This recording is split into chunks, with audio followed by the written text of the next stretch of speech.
All right, you ready to roll? You want to welcome, or you want me to? This is your show, baby. Drink the pineapple juice.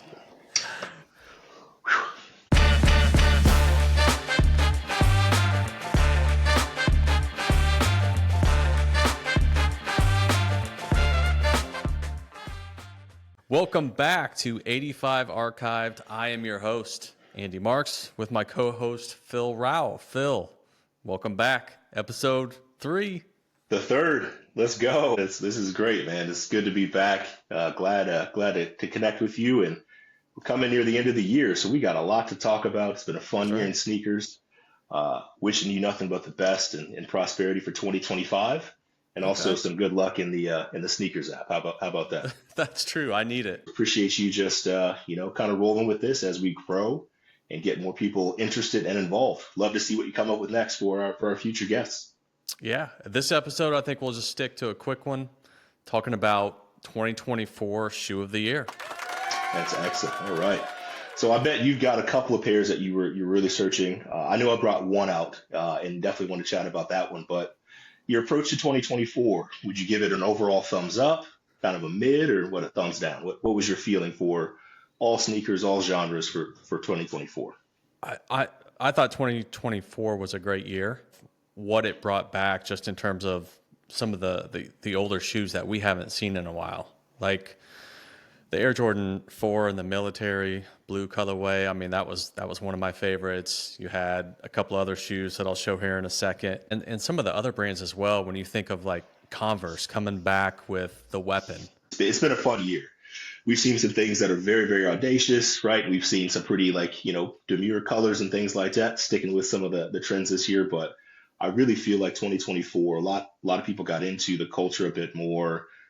There seemed to be a release, every couple of days of something that was interesting, something that was unique, and quite a lot of collaborations, right? So you're starting to see more high fashion designers really come into this world, not just from Nike, but these giant oversized shoes from all of the haute couture brands. It's just one of those things where you're out and about, you see a pair of Balenciagas, they're like a balloon shoe. But you're kind of like, all right, I respect the game, right? You can go through airport security wearing $2,000 tennis shoes. I'm going to recognize, I'm going to acknowledge the fact that you put your hustle in. So gotta love it. I just haven't hit the high fashion era. Like those brands just don't really have any meaning for me as a consumer, just because I can't relate to them. It's like with retros, like those are products that like I could not afford as a kid, but now I can. Like the Balenciaga stuff, the Louis Vuitton stuff, I could never afford it, and I probably never will. So it's like I don't have to waste my time on looking at Balenciaga. Man, I think something just popped in my head. We're going to issue a challenge to our viewers, right? If this video gets 500 likes, Andy's getting a pair of Balenciagas and is going to wear them while on the next podcast. All right, we gotta start setting a little, some goals, some earmark some goals here. Are you buying them for me? I'll buy them for you. Yeah, absolutely. Yeah, absolutely. straight to feet. The challenge for an episode is issued. All right, I like that. 500 on this video, man. All right. But that said, right? Like, so let's say you see somebody and you recognize their game, right? You recognize the fact that they've spent time to curate either an outfit to go with the shoes, they pull something, that is archived out, or they've just got great taste. Like what is your way to just acknowledge, like if you were to talk to another sneakerhead or see someone in public, do you go up and say something? Do you give the nod? Like what is your approach to just interacting with folks like us out in public?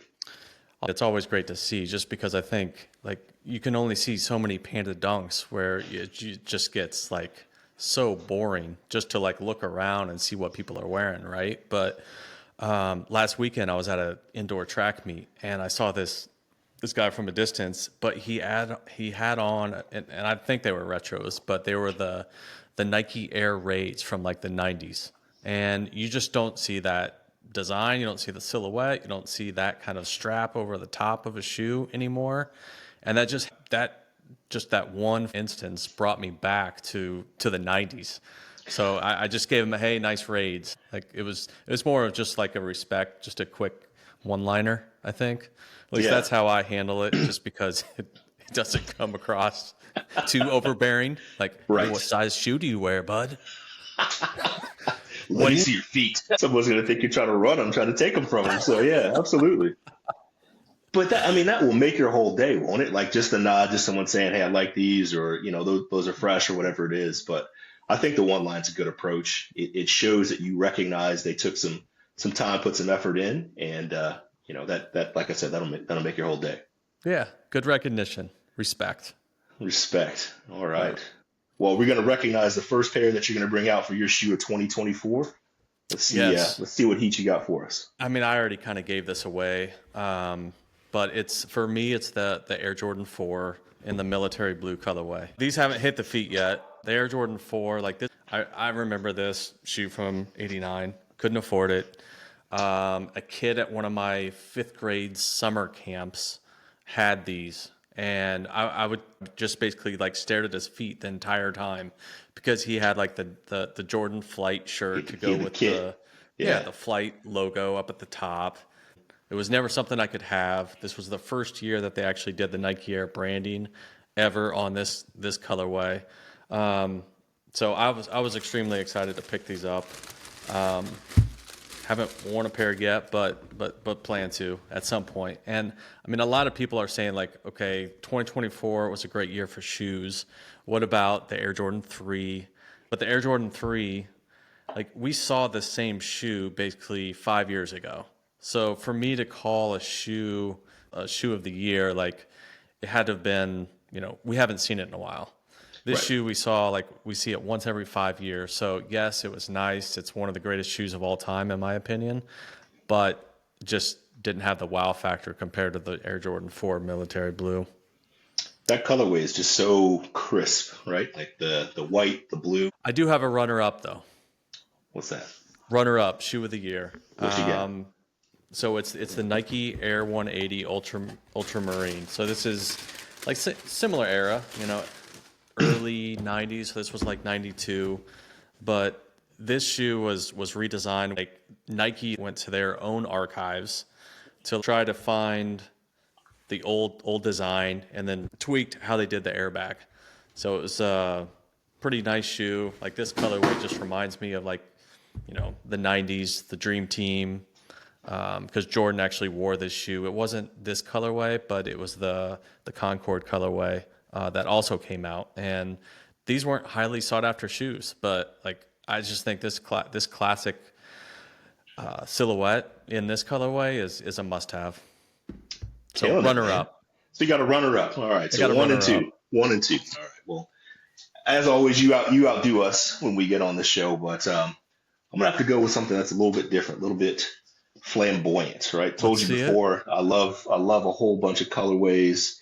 Big guy, big shoes. You might as well go big with all this. So this is actually the Air Force 3, right? Everybody knows the Air Force 1, and it's one of those things that has been a shoe that really doesn't come out, at least I've seen too often, especially not in big guy sizes. So this is actually the collaboration, kind of what I talked about before with the founder of Bathing Ape. So years and years and years ago, Nigo created an entire brand that was high peak, high fashion, and things like that. Ended up, I believe, getting sued by Nike for basically coloring on and changing or altering some of the shoes. Yeah. But he has actually made amends and came out with a series of shoes this year. And this one I was able to pick up in 17s.